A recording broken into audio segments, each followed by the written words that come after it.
objectifs sont multiples. C'est d'abord de renforcer le partenariat stratégique entre la Guinée et la République populaire de Chine.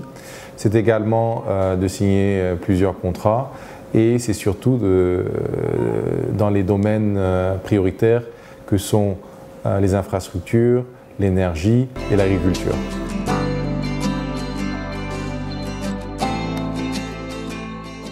Cette mission aura pour objectif, pour ce qui concerne en particulier le secteur des mines, de renforcer déjà les projets que nous avons avec des partenaires chinois ici en Guinée et d'explorer la possibilité de réaliser de nouveaux projets avec ces partenaires chinois. Tout cela dans la perspective globale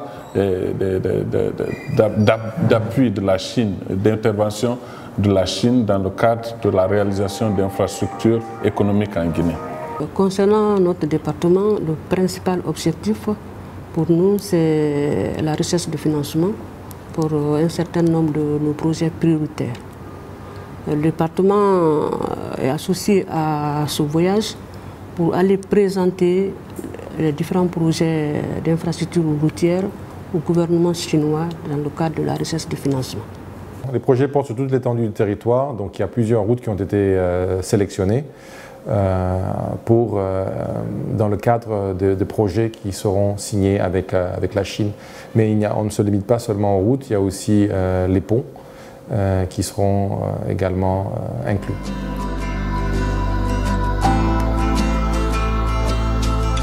Aujourd'hui, nous savons que tout est prioritaire, mais en face de ces priorités, on a mis en place des priorités.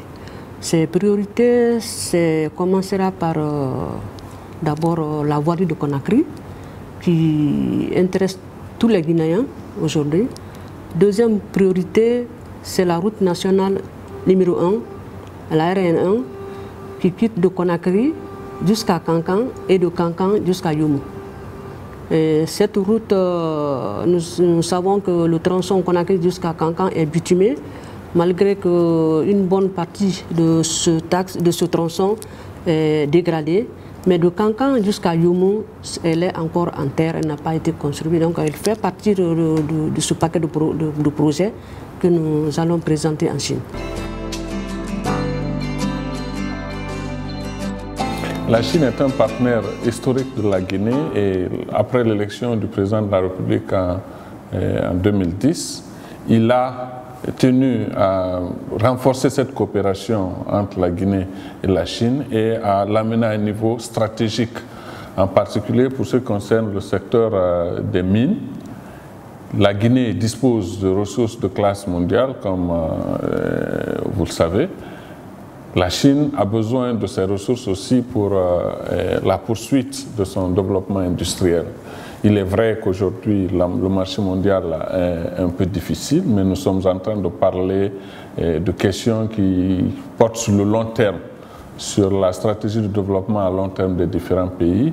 Et dans ce cadre-là, nous avons quelque chose à offrir à la Chine, et la Chine a quelque chose à nous offrir aussi, parce que la Chine a acquis au fil des décennies une expertise particulière dans le développement des infrastructures. La Chine dispose aussi de moyens financiers importants pour le financement de ces mêmes infrastructures-là.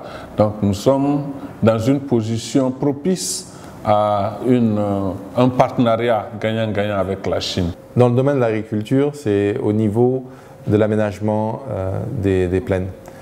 Donc avec ces aménagements agricoles, nous allons pouvoir cultiver plusieurs fois par an puisque la Chine possède une expérience et expertise avérée dans ce domaine.